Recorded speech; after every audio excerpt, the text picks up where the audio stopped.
우리는 지난 시간에 하나님께서는 이스라엘을 완전히 버리시고 이방인들을 구원하는 것이 아니라 이스라엘 중에서도 하나님의 택하심을 입은 소수의 남은 자가 있다는 것을 알았습니다. 이제 바울 사도는 대상을 바꾸어서 복음을 받아들이지 않은 이스라엘의 완악한 다수에 대해서 말씀하고 있습니다. 이스라엘은 구원을 받으려면 의로워져야 한다는 것을 알고 있었어요. 그래서 의를 이루려고 아주 열심을 갖고 꾸준히 노력해 왔습니다. 그러나 이스라엘의 다수는 하나님께서 정하신 의가 아니라 자신의 행위로 의를 이루려고 하였기 때문에 의에 이르지 못하고 구원을 받지 못하는 결과를 낳게 됐습니다. 이들은 정말 하나님께 열심히 있었으나 의를 이루려는 방법에 있어서 하나님이 정하신 올바른 지식을 사용하지 않았기 때문에 결과적으로는 의에 이르지 못하고 구원을 받지 못하게 된 것입니다. 우리도 우리 주변에서 자신의 행위를 자랑하며 자신의 의를 이루려는 사람들을 많이 보게 됩니다. 근데 그들이 말하는 의는 자기를 기준으로 하는 의이며 자기를 중심으로 판단하는 욕망이 강하기 때문에 상대적인 것이 됩니다. 또 감정적이기 때문에 편파적이고 편견을 가지고 있다는 것을 알 수가 있습니다. 이런 의는 차별이 있을 수 있을 뿐만 아니라 전 인류에게 공평한 것이 되어질 수가 없습니다. 만일 이 차별을 지닌 의의 개념이 존재한다면 의는 어떤 특권층의 소유가 되어지기 때문에 모든 사람들에게 적용되어질 수 있는 기준이 될 수가 없습니다. 또 이 세상에서 완전한 도덕성을 지닌 사람을 찾아볼 수 없는 이유는 인간에게는 아담으로 인하여 타고난 죄성이 존재하고 있기 때문입니다. 이런 죄성을 가지고 있는 인간이 창조주이신 하나님에게 어떤 의의 예를 제시하고 자신의 행위를 통해서 이 의를 행하였기 때문에 자신이 의롭다고 말할 수 있는, 자신 스스로 이렇게 인정할 수 있는 권한이 인간에게는 없다는 것입니다. 근데 이런 권한을 스스로 갖고 있다는 생각 자체가 교만한 것이고, 그리고 무지의 소치의 결과라고 할 수밖에 없는 것입니다. 왜 사람들이 이런 무지와 그리고 교만의 극치를 달리게 됩니까? 그것은 하나님을 아는 지식이 없을 뿐만 아니라 자기 지식을 가지고 자기를 자랑하기 위해서 자기 의를 세우려고 힘써 하나님의 의에 복종하지 않았기 때문입니다. 이런 사람은 죽어서 심판대 앞에 갔을 때 당할 비극은 하나님을 거역한 자신의 죄에 대한 책임을 스스로 지게 되어 영원한 지옥의 유황 불못에 던져지는 것뿐입니다. 이스라엘도 마찬가지입니다.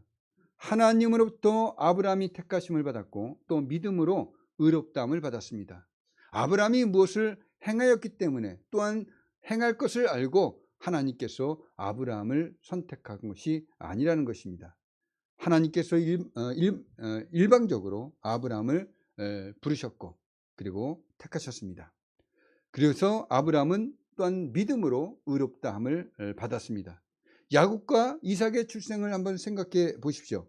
이삭은 아직 모태 있지도 않았을 때 아브라함의 씨라는 약속을 받은 자였습니다. 야곱은 하나님의 택하심을 받은 자라는 것을 알도록 하시기 위해서 하나님께서 리브가에게 큰 자가 작은 자를 섬기게 될 것이다 라고 말씀을 주셨습니다. 이삭과 야곱이 아직 태어나지도 않고 그들이 무슨 선이나 악을 행하지 아니한 때 하나님의 택하심과 부르심으로 구원을 받았다는 것을 우리는 알 수가 있습니다. 아브라함도 이삭도 야곱도 자신의 행위나 공로로 구원받은 것이 아니라 부르시는 이로 말미암게 되었다는 것입니다. 이렇게 하나님의 택하심과 사랑과 기뻐하는 존재로 구원받은 이스라엘에게는 하나님은 믿음으로 살라고 말씀하셨습니다. 자신의 행위와 공로가 아니라 하나님의 택하심으로 의롭다함을 받아 구원을 얻은 이스라엘이 맺어야 하는 행위의 열매는 하나님을 믿음으로 하나님의 은혜와 사랑을 깨달아 알고 하나님께 감사하며 하나님의 뜻에 순종하는 생활이 되는 것입니다. 그런데 이스라엘은 하나님 앞에 의롭게 살 수 있는 방법은 율법을 지키는 것이라고 여겼던 것이에요.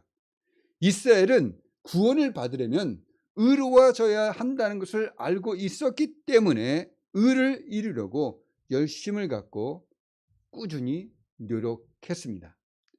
이 세상의 대다수의 사람들뿐만 아니라 기독교인들 중에서도 정작 그들이 말하고 주장하는 의로운 행위에 대한 실천은 없고 입으로만 외쳐대는 사람들이 얼마나 많이 있습니까? 그러나 이스라엘은 율법을 입으로만 지킨 사람들이 아니었습니다. 그들은 정말로 하나님께 열심을 가지고 끈질기게 온 힘을 다해서 지속적으로 율법을 지키며 의를 이루려고 노력했던 것입니다. 이렇게 이스라엘은 하나님의 말씀을 받았고 보유하는 그런 복을 받았지만 그러나 의를 이루는 방법에 있어서 잘못된 지식을 가졌기 때문에 자신의 행위로 의를 이루려고 했던 것입니다. 하나님께서 받을 자격이 없는 자에게 거저 주시는 은혜를 거부하게 되었고 자기 의를 세우려고 힘써 하나님의 의에 복종하지 않게 된 것입니다. 하나님이 정하신 의를 버리고 자기 의를 세우려고 하나님의 은혜를 거부한 것이 이들에게는 저주가 되어버렸습니다. 오늘날에도 이런 의로운 행위들을 통하여 구원을 얻거나 선한 사람이 될 수 있다고 여기며 나름대로 자신의 행위를 통해서 의를 세우려고 하는 사람들이 하나님을 거부하는 것을 우리는 주위에서 쉽게 볼 수가 있습니다. 여러분들은 어떻습니까? 여러분들은 하나님이 주신 믿음으로 구원을 얻었다고 믿으십니까? 그렇다면 여러분들은 구원을 받은 하나님의 자녀들입니다. 그러나 어떤 분들을 보면 크고 웅장한 예배당 건물을 보면서 자신이 이런 교회에 다니며 예배를 드리는 것이 너무나 자랑스럽기 때문에 구원받았다는 것을 느낀다는 사람도 있다는 것입니다. 또 자신들의 선행과 교인으로서 의무를 이행하는 것에서 자신이 구원받았다고 생각하는 분들도 있습니다. 그래서 자신이 하나님을 위해서 무엇을 하지 않으면 불안해진다고 하는 분들도 있어요. 또 성경을 가지고 있는 것으로만 만족하시는 분들이 있습니다. 이런 분들에게서는 성경을 읽고 묵상하면서 하나님의 말씀에서 가르침을 받고 지키려는 모습을 볼 수가 없습니다. 성경을 가슴팍에 딱 대고 다니면서 그것으로 자신이 의롭다고 믿어진다면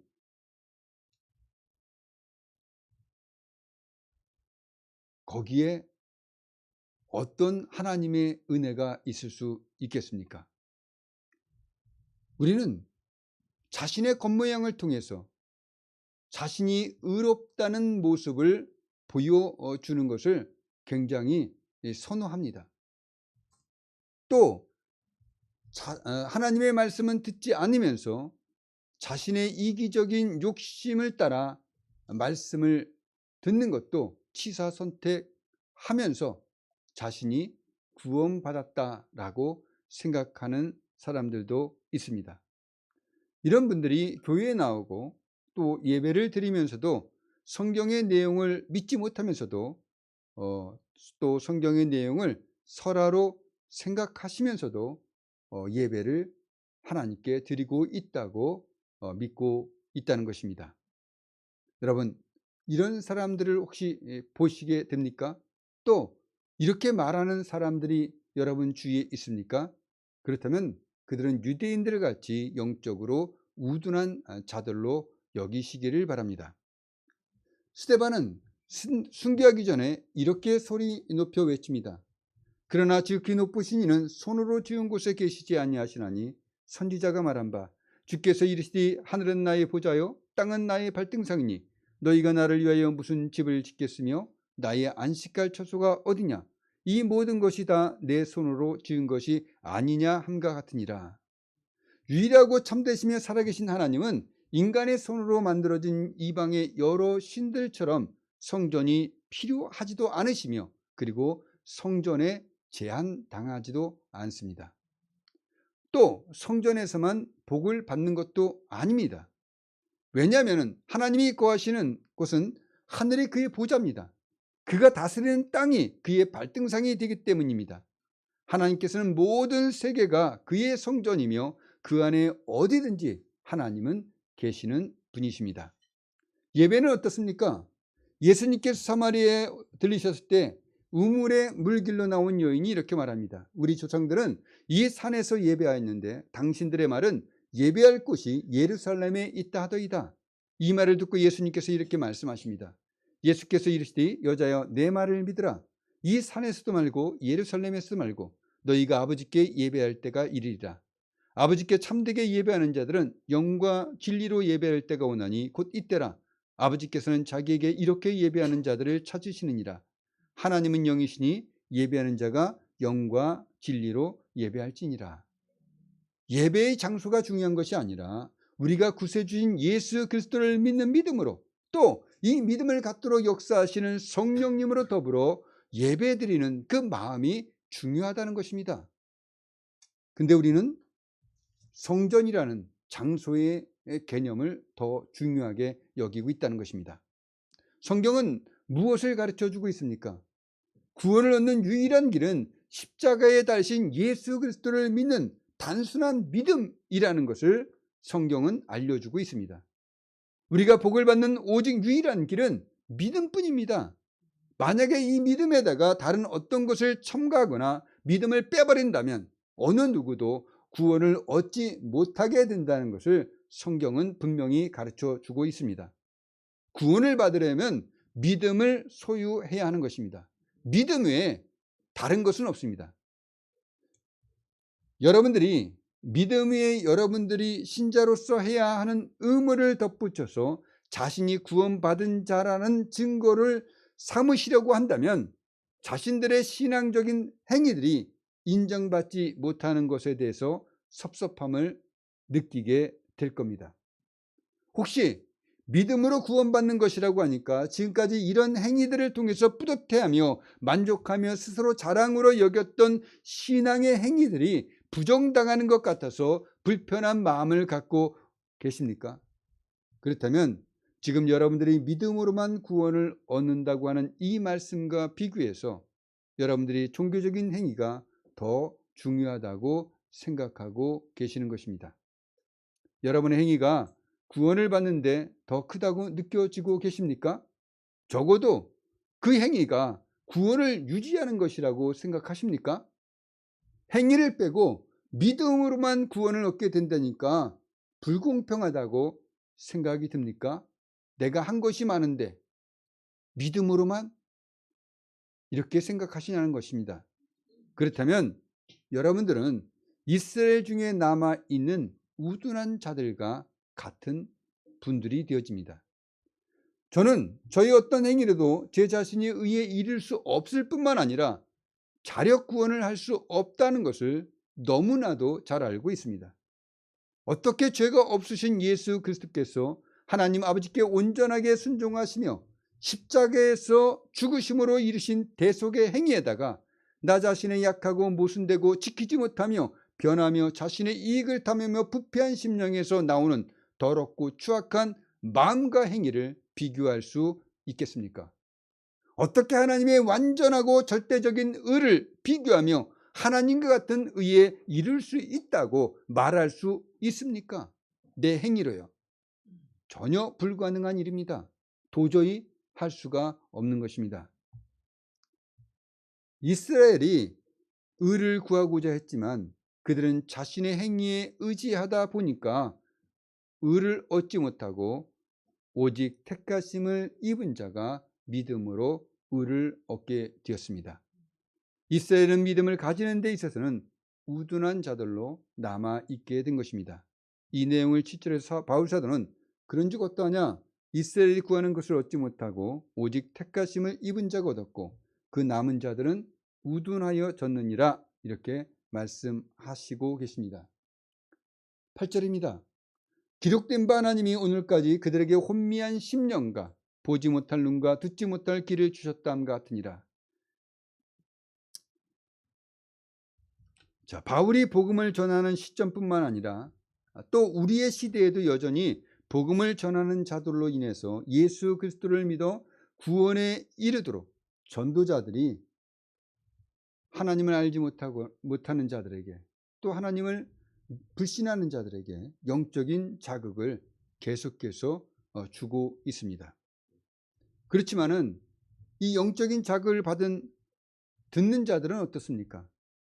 냉담과 무관심으로, 또 불순종과 무의식으로 굳어져 버려서 진리를 분별하지 못하기 때문에 복음을 받아들이지 못합니다.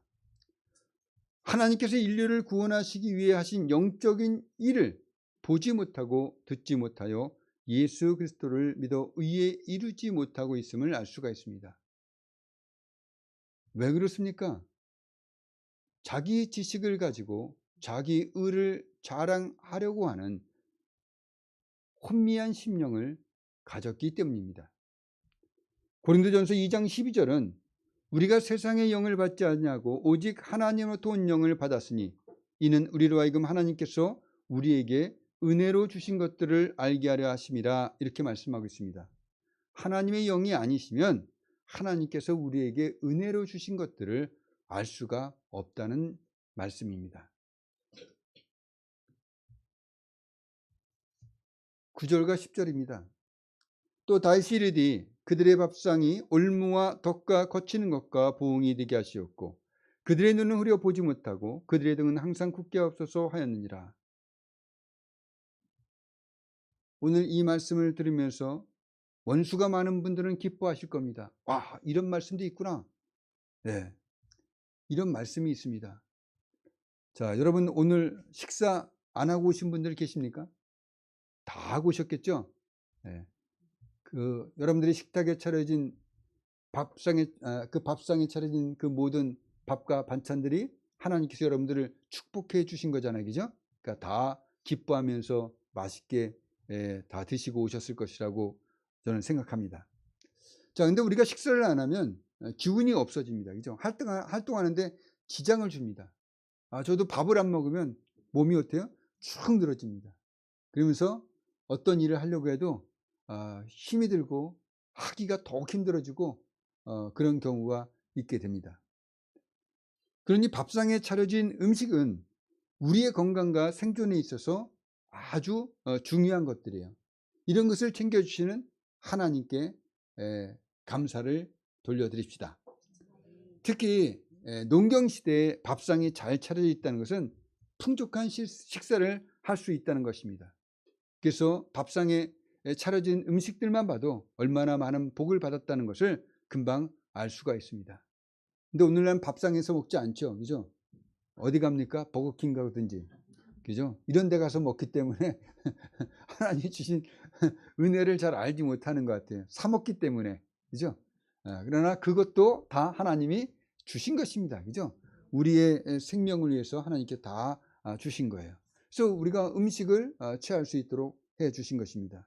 근데 다윗은 이 밥상이 올무와 덕과 거치는 것과 그리고 보응이 되게 해달라고 기도하고 있습니다.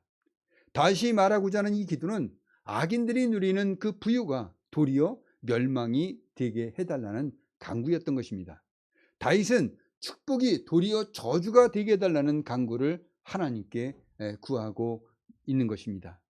그런데 바울 사도는 이 다윗의 간구를 인용하여 이스라엘이 하나님께 받아서 누리고 있는 축복들이 도리어 저주가 되어 버렸다는 것으로 사용하고 있다는 것이에요.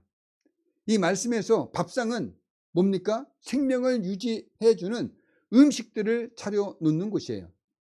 바울 사도는 이 밥상을 이스라엘에게 차려진 생명의 밥상으로서 하나님께서 주신 물질적 축복뿐만 아니라 구원의 방법을 깨닫게 해주신 여러 가지 영적인 복들을 차려 놓은 밥상을 말하고 있는 것입니다. 그러니까 밥상 위에는 뭐예요? 밥뿐만 아니라 여러 가지 반찬들이 있잖아요, 그죠? 이런 영적인 복들, 물질적인 복들, 이걸 함께 말하고 있습니다. 자, 그러면 영적으로 이스라엘이 받은 밥상 위에 차려진 그 복은 무엇입니까? 자, 아브라함의 자손이라는 것입니다. 또 하나님의 말씀을 가지고 있었다는 거예요. 또 하나님의 선택받은 민족이라는 것. 이런 것뿐만 아니라 뭡니까? 로마서 9장 4절에는 이렇게 말씀하고 있어요. 그들은 이스라엘 사람이라 그들에게는 양자됨과 영광과 언약들과 율법을 세우신 것과 예배와 약속들이 있었다는 것입니다. 그러니까 이스라엘에게 뭐가 있습니까? 양자됨과 영광과 언약들, 율법을 세우신 예배, 약속들이 있었다는 거예요. 이게 하나님께 주신 이들의 복이었습니다. 밥상 위에 이런 복들이 다 차려져 있었어요. 또 예수 그리스도께서 유대인을 통해서 유대인 땅인 나사렛에 오셨습니다.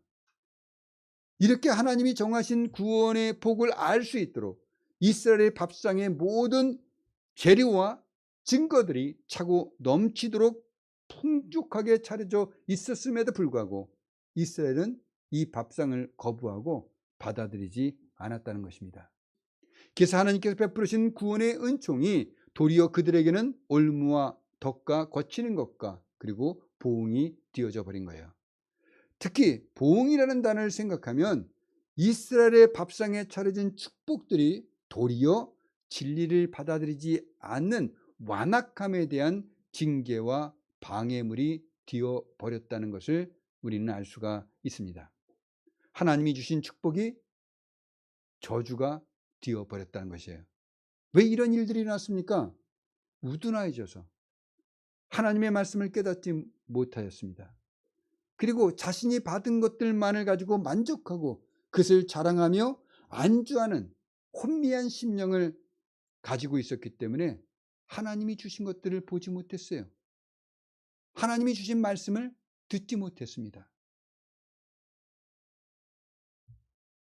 그래서 하나님이 주신 복이 도리어 저주가 되어버렸던 것이에요. 지난 세월 우리 대한민국에 하나님께서 부으신 부흥의 은혜가 얼마나 컸습니까? 그때는 사람들이 교회로 밀려 들어왔습니다. 날마다 구원받는 사람들로 넘쳐났어요. 그리고 교회는 물질적인 축복뿐만 아니라 이런 영적인 축복을 누렸습니다. 그런 교회가 지금은 어디에 있습니까? 교회와 목사들이 비난의 대상이 되고 있습니다. 왜 이렇게 됐습니까? 하나님께서 주신 축복의 재료들을 오용했고 남용했기 때문입니다. 하나님께서 차려주신 밥상이 도리어 올무와 덕과 거치는 것과 보응이 되어져 버린 것입니다. 교회만 그렇습니까? 하나님이 주신 복이 도리어 올무와 덕과 거치는 것과 보응이 되어버린 개인들도 있습니다. 이런 분들은 시편 106편 15절에 그러므로 하는 여호와께서는 그들이 요구한 것을 그들에게 주셨을지라도 그들의 영혼은 쇠약하게 하셨도다 라는 이 말씀을 깨달아야 합니다.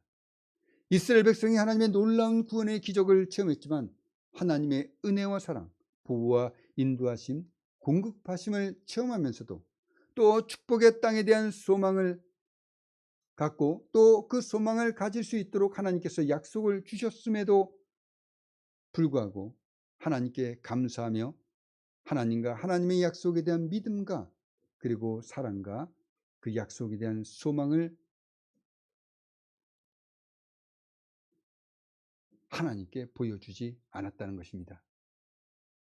그리고 그 약속의 땅을 향하여 현재 겪고 있는 모든 고난 속에서도 인내하며 목적을 향해 나아가기보다는 도리어 불평과 원망으로 하나님의 영광을 가리면서도 끊임없이 자신의 탐욕만을 원하는 그런 생활을 반복적으로 해왔던 것입니다. 하나님께서는 그들의 요구를 들어주셨지만 그 결과로 영적인 쇠약함과 육체의 질병을 겪게 하셨을 뿐만 아니라 약속의 땅에 들어가지 못하게 되었습니다. 우리는 여기서 영적 경고를 배워야 하는 것입니다. 왜 광야 교회가 이 영적으로 패배했습니까? 왜 그들의 영혼이 쇠약해졌고, 그리고 왜 하나님의 약속을 잃어버린 자들이 되어버렸습니까? 하나님께 주신 구원의 은혜와 광야에서 모든 필요를 채워주시고 약속받은 복된 땅으로 인도하시는 하나님에 대한 믿음의 눈이 없었기 때문입니다. 그들은 자기들의 요구, 자기들의 원하는, 자기들의 필요만을 구하였지, 하나님이 자기들에게 그 모든 필요를 충족시켜 주시는 분이라는, 그리고 그 약속을 이루어 주시는 분이시라는 하나님에 대한 믿음을 갖지 못했습니다.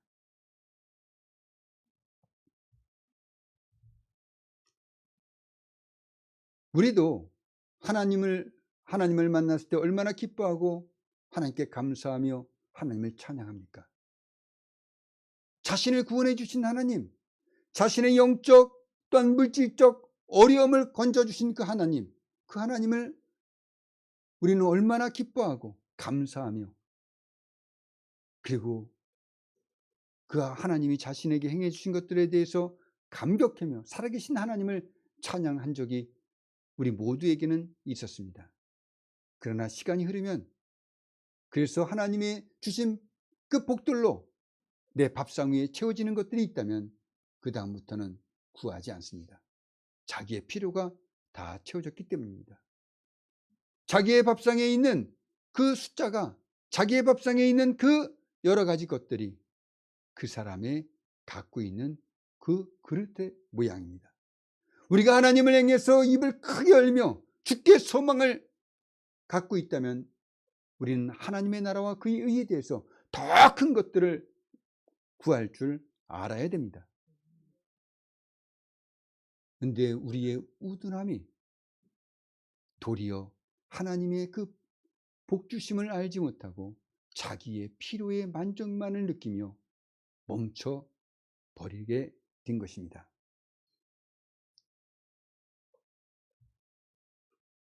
또 이스라엘 한번 생각해 보십시오. 이스라엘은 율법을 지키는 것에만 집중했습니다. 율법을 어겨서 속죄 제사를 드려서 용서를 받는 하나님의 은혜를 아는 그 영적인 눈은 잠겨져 있었습니다. 그렇기 때문에 그들은 열심히 자기의 의를 행하여 자기의 의를 이루어 하나님 앞에 나는 의롭다라는 것을 내다 보이려고 했습니다. 그런데 만약에 이런 사람들이 율법을 지킴으로 말미암아 자신이 의롭게 될 수 있다고 믿는 사람들이 율법을 지키지 못했을 때는 어떻게 될까요? 그들은 죄의 결과를 압니다. 죄의 열매가 무엇인지를 압니다. 그렇기 때문에 율법의 종이 돼서 두려워 떨며 두려움으로 가득 찬 등이 굽은 종의 모습으로 살아가게 될 것입니다. 많은 사람들이 예수 그리스도를 믿는다고 하면서 율법의 종이 되어 살고 있는 모습을 보게 됩니다. 항상 두려움과 초조함으로 주위를 살피며 자신의 죄를 사람들로부터 감추려는 데만 집중하기 때문에 항상 허리가 굽어져 있습니다. 하나님께서 그리스도 예수를 통해 주신 믿음으로 얻은 하나님의 은혜를 잃어버린 사람들의 모습입니다. 믿음을 빼앗긴 사람들의 자세인 것입니다.